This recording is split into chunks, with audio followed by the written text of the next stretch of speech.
सहारा प्रणाम। आप देख रहे हैं सहारा समय मध्य छत्तीसगढ़ और मैं हूं आपके साथ ऋषभ अग्रवाल। बुलेटिन की शुरुआत करेंगे। प्रधानमंत्री नरेंद्र मोदी ने मध्य प्रदेश के रतलाम में विशाल जनसभा को संबोधित किया। इस दौरान पीएम मोदी ने सरकार की जन कल्याणकारी योजनाओं के बारे में जनता को बताते हुए विधानसभा चुनाव में बीजेपी के पक्ष में वोट करने की अपील की। साथ ही कांग्रेस पर भी जमकर निशाना साधा।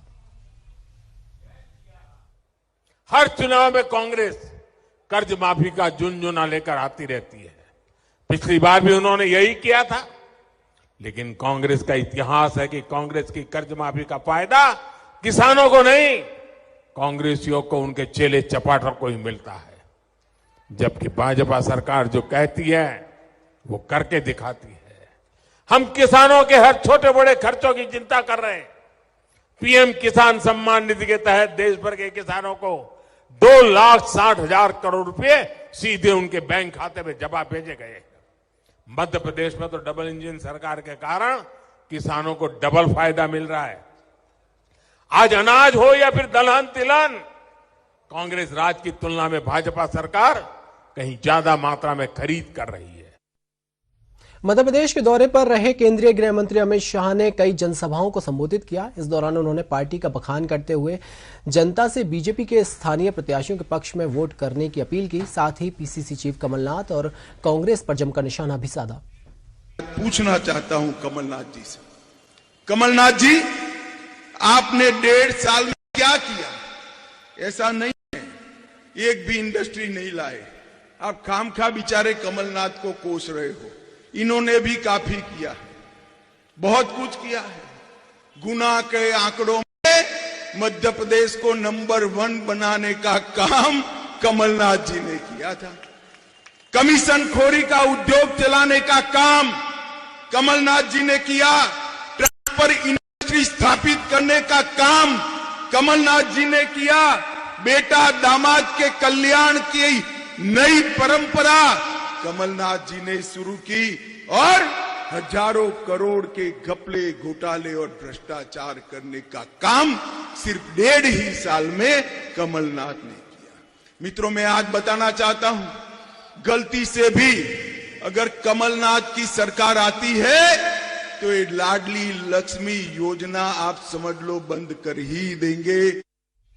मध्य प्रदेश विधानसभा चुनाव में इस बार कई सीटों पर कड़ा मुकाबला देखने को मिलेगा, जिसमें नरेला विधानसभा भी शामिल है, जहां से बीजेपी ने चिकित्सा शिक्षा मंत्री विश्वास कैलाश सारंग को प्रत्याशी बनाया है। वहीं कांग्रेस ने इसी सीट पर मनोज शुक्ला को चुनावी रण में उतारा है। जिनसे बात की सहारा समय के संवाददाता अभिषेक श्रीवास्तव ने। देखिए खास बातचीत। इस समय हम नरेला विधानसभा में हैं और कांग्रेस प्रत्याशी मनोज शुक्ला हमारे साथ हैं। नरेला विधानसभा अब इन दिनों प्रत्याशियों की जोर आजमाइश का अखाड़ा बनी हुई है।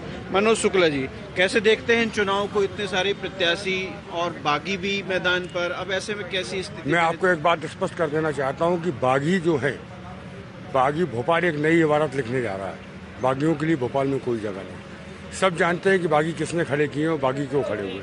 इसलिए चुनाव पूरी तरीके से भारतीय जनता पार्टी और कांग्रेस के बीच में। भोपाल संभाग में कितनी सीटें कैसा देखते हैं? पूरे प्रदेश में कमलनाथ जी के नेतृत्व में कांग्रेस का परचम लहरा रहा है। 150 से ज्यादा सीटें पूरे प्रदेश में हम कमलनाथ जी के नेतृत्व में जीत रहे हैं और कांग्रेस स्पष्ट बहुमत की सरकार बना रही है। आपके सामने बड़ा नाम है, मंत्री रहे हैं, ऐसे स्थिति में कैसे चुनाव को फाइट करें? बड़ा नाम है, काम क्या किया? 15 साल 10 साल से मध्य प्रदेश की भारतीय जनता पार्टी की सरकार में मंत्री हैं और 15 साल से इस क्षेत्र में विधायक। क्या काम किया? आज भी नरेला मूलभूत सुविधाओं के लिए तरस रहा है। जाके देखिए, न सड़क है, न नाली है, न पानी है, न बिजली है। तो नरेला मूलभूत समस्याओं से जूझ रहा है और यही इनके मुख्य बिंदु हैं और ये कहते हैं कि यही बिंदु जो हैं, यही समस्याएं जो हैं, वो यहाँ के मतदाताओं के लिए बहुत परेशानी का सबब बनी हुई है और वो कांग्रेस को चुनेंगे। हालांकि रिजल्ट बताएगा कि इनके दावे में कितनी सच्चाई है। कैमरा पर्सन सुनील शर्मा के साथ अभिषेक श्रीवास्तव, सहारा समय, भोपाल। मध्य प्रदेश की बीजेपी सरकार ने एक बड़ा फैसला लिया है। विधानसभा चुनाव में घोषित प्रत्याशियों के खिलाफ बगावत करने वाले और उनके खिलाफ प्रचार प्रसार कर लोगों को भड़काने वाले 35 नेताओं को पार्टी ने 6 सालों के लिए निष्कासित कर दिया है, जिनमें पूर्व मंत्री समेत कई विधायक भी शामिल हैं।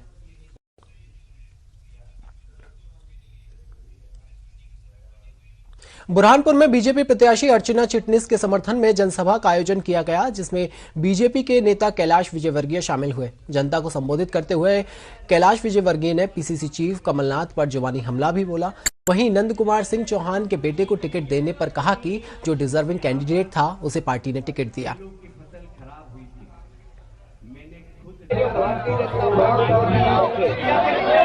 उसकी ही कद्र है।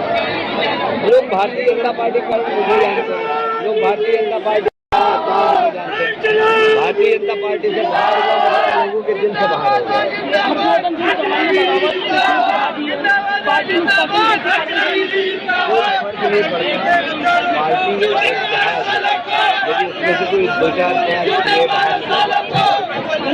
गया। मध्य प्रदेश में कांग्रेस सरकार पर निशाना साधते हुए केंद्रीय मंत्री ज्योतिरादित्य सिंधिया ने खुद को कांग्रेस सरकार के लिए कौवा बताया। सिंधिया ने कहा कि एक पुरानी कहावत है, झूठ बोले कौवा काटे, इसलिए मैं कांग्रेस के लिए कौवा हूं। जिस पर पलटवार करते हुए पीसीसी चीफ कमलनाथ ने कहा कि सिंधिया जो कुछ भी है वो जनता जानती है और किस प्रकार के फायदे उन्होंने कांग्रेस सरकार से लिए हैं वो भी जानती है, इसलिए मुझे इन सब चीजों का जवाब देने की आवश्यकता नहीं है। पुरानी कहावत है, झूठ बोले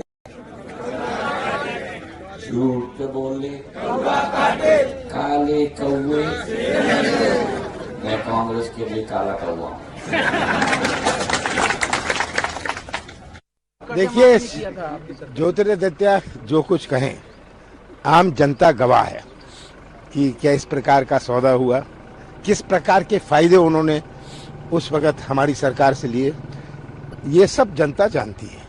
तो मुझे इन सब चीजों का जवाब देने की आवश्यकता नहीं है। वो कह रहे हैं मैं काला कौवा हूं। काला कौवा, ये काला है या पीला है ये खुद तय करें। इंदौर की विधानसभा क्रमांक 1 हॉट सीट मानी जा रही है, क्योंकि इस सीट से बीजेपी के राष्ट्रीय महासचिव कैलाश विजयवर्गीय प्रत्याशी के रूप में चुनावी मैदान में है। वहीं कांग्रेस ने इस सीट से संजय शुक्ला को मैदान में उतारा है। कांग्रेस प्रत्याशी संजय शुक्ला ने कैलाश विजयवर्गीय पर जमकर निशाना साधते हुए कहा कि कैलाश विजयवर्गीय क्षेत्र की जनता को गुमराह कर रहे हैं। साथ ही कहा कि उन्होंने जितनी भी घोषणाएं की हैं वो सब झूठी साबित होंगी।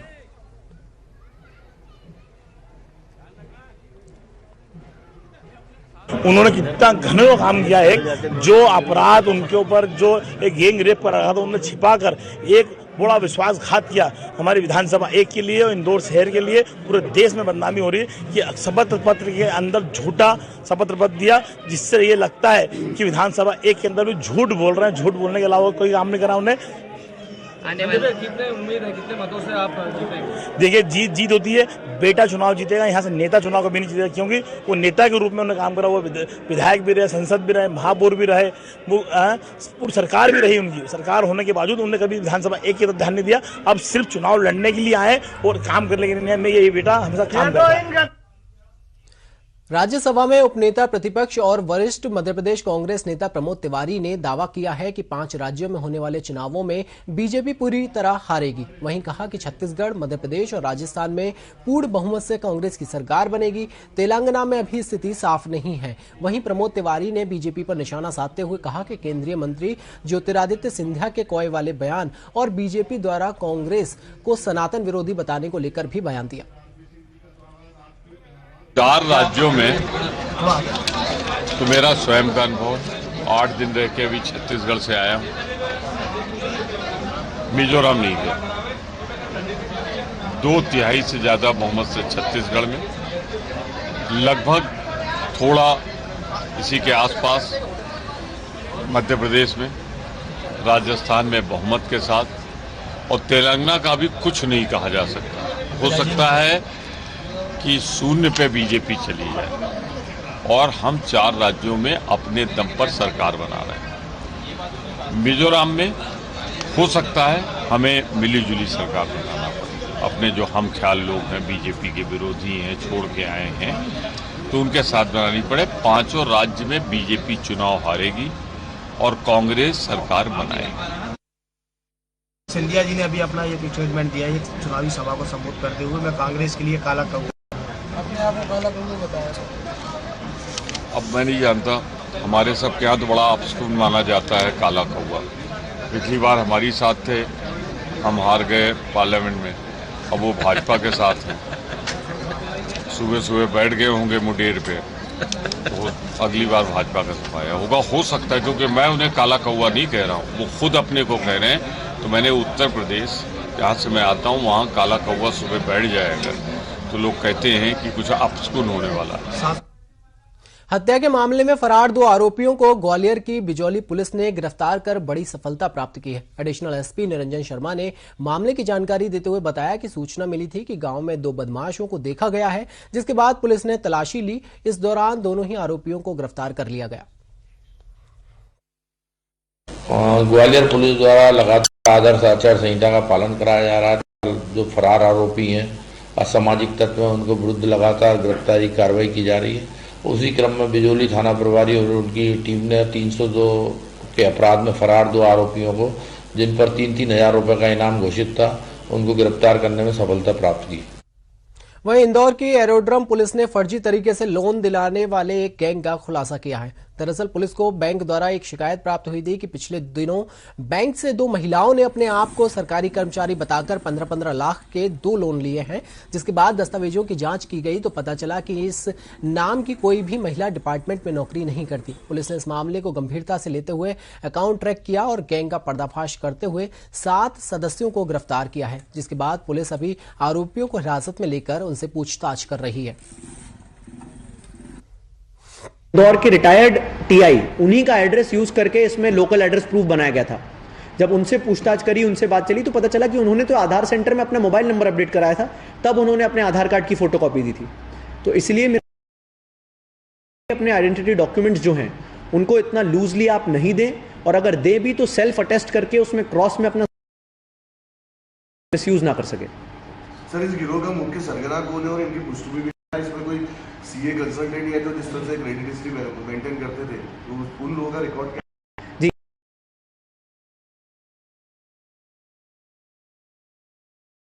वाला है कि जो बाय सैलरी या बाय ट्रेजरी नाम का अकाउंट है, इसको ऑपरेट कर रहा था।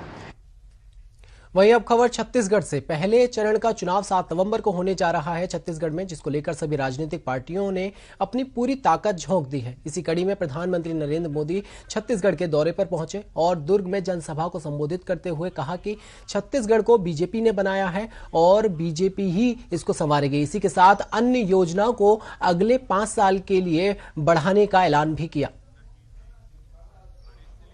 आपका बेटा, आपका भाई, उसने एक और निश्चय कर लिया है।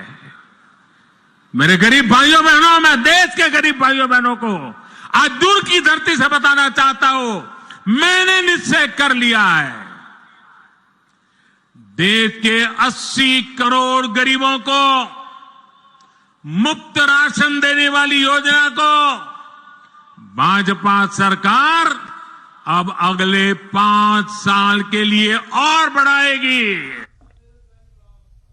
छत्तीसगढ़ के मुख्यमंत्री भूपेश बघेल ने बीजेपी पर चुनावी हमला बोला है। सीएम बघेल ने कहा कि जो लोग सीधे लड़ाई नहीं लड़ सकते वो ईडी और आईटी के माध्यम से चुनाव लड़ रहे हैं। इस दौरान सीएम बघेल ने भाजपा के घोषणा पत्र पर सवाल भी उठाया, साथ ही गृह मंत्री अमित शाह सहित प्रधानमंत्री नरेंद्र मोदी पर तंज भी कसा।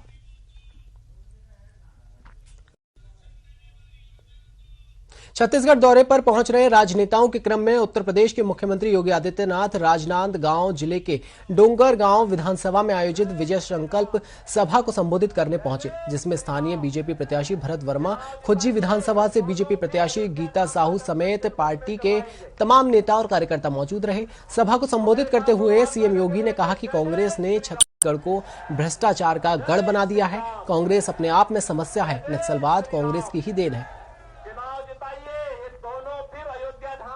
जो भ्रष्टाचारी है, जो अराजकतावादी है, जो गरीब का निवाला छीन लेता है, गरीब के अधिकार को डकैती डालने का काम करता है, बेटियों की सुरक्षा में सेंध लगाने का कार्य करता है, वह किसी राक्षस से कम नहीं है। और इसीलिए मैं आज आप सबसे कहने के लिए आया हूं, भाइयों बहनों, हम सब मिलकर के भारतीय जनता पार्टी के कमल को खिलाने की तैयारी करें। छत्तीसगढ़ में चुनाव को लेकर सभी पार्टियां अपने प्रचार प्रसार में जुटी हुई हैं। इसी कड़ी में उत्तर प्रदेश के मुख्यमंत्री योगी आदित्यनाथ रविवार को बस्तर दौरे पर रहेंगे, जहां वो आम सभा को संबोधित करेंगे। साथ में पार्टी के पक्ष में वोट करने की जनता से अपील करेंगे। लाखों करोड़ों श्रद्धालुओं को हर वर्ष अपने यहां आमंत्रित करके विधानसभा सीटों पर आगामी दिनों में चुनाव होना है। ऐसे में बीजेपी के राष्ट्रीय अध्यक्ष जेपी नड्डा लगातार प्रदेश दौरे पर पहुंच रहे हैं और जनसभाओं को संबोधित कर रहे हैं। इसी कड़ी में बीजेपी के राष्ट्रीय अध्यक्ष जेपी नड्डा मरवाही पेंड्रा के दौरे पर रविवार को पहुंचेंगे, जहां जेपी नड्डा विधानसभा क्षेत्रों में जनसभाओं को संबोधित करने के साथ ही जनसंवाद करेंगे और स्थानीय प्रत्याशी और पार्टी के पक्ष में वोट करने की अपील करेंगे। छत्तीसगढ़ के नारायणपुर में चुनाव से पहले नक्सलियों ने बड़ी वारदात को अंजाम दिया है। नक्सलियों ने बीजेपी के जिला अध्यक्ष रतन दुबे की गोली मारकर हत्या कर दी। वहीं हत्या के बाद से इलाके में दहशत का माहौल भी है। आपको बता दें कि यहां पे पहले चरण का चुनाव 7 तारीख को होना है। उससे पहले ये बड़ी घटना नारायणपुर में घटी है।